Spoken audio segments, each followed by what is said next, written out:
je vois que on a une évolution sociétale de la prise en charge des pathologies, etc.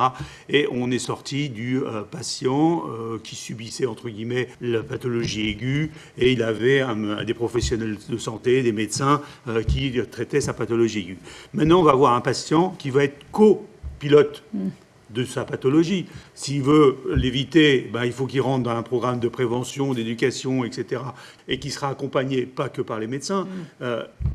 Quand on a une pathologie chronique déjà installée, elle ne peut être traitée qu'avec la participation du patient. Et là, on a les outils d'intelligence artificielle tels qu'on a commencé, nous, avec MedPrev, à faire une ébauche. Mais c'est un premier outil qui va permettre au patient de se responsabiliser dans son éducation thérapeutique et dans sa prise en charge de la pathologie chronique.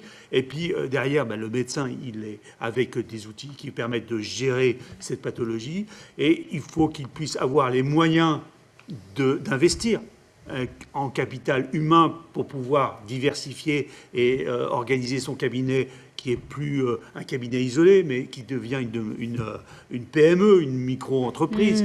Il faut donc sortir un peu du low-cost, du paiement à l'acte tel qu'il est prévu, pour qu'on fasse aussi confiance aux médecins libéraux pour qu'ils organisent eux aussi, qu'ils soient les pro-acteurs dans l'organisation du système. Et c'est comme ça qu'on va aussi revaloriser l'attractivité de l'exercice libéral pour les jeunes générations. Oui, en effet, nous devons favoriser l'éducation en santé des usagers dès le plus jeune âge et l'intégrer, comme c'est le cas avec l'écologie, dans l'approche de l'éducation nationale. Il faut également éviter le nomadisme des patients et les guider dans le système, qui est assez complexe.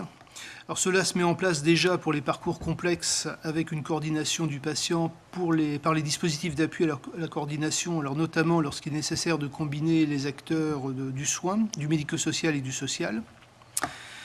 C'est aussi la raison pour laquelle nous demandons, lorsque le patient n'a pas pu contacter son médecin traitant, de passer systématiquement par le 15 avant d'aller aux urgences.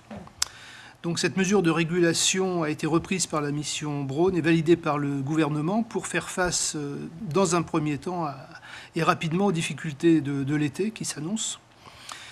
L'objectif étant d'orienter vers leur médecin traitant ou un autre médecin de ville tous les patients qui n'ont pas besoin d'être pris en charge par les urgences. Alors, généralement, c'est dans un délai de 48 heures.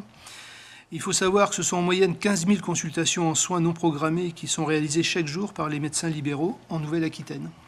Vous ne pouvez pas aller vers un modèle où vous voulez que le pilote soit l'usager et l'exclure des processus de décision. Vous ne pouvez pas faire piloter les territoires de santé et dire qu'il faut responsabiliser les acteurs et exclure ces acteurs des décisions. Alors on va me dire, mais aujourd'hui, ils sont déjà inclus. Non, ils sont sur des strapontins. Ils ont un rôle consultatif. Le nouveau modèle, c'est on leur donne le pouvoir, la responsabilité, évidemment avec une feuille de route, une stratégie nationale. Et c'est là où le rôle de l'État doit se renforcer, là où il doit être fort, c'est-à-dire dans la vision et dans la feuille de route nationale.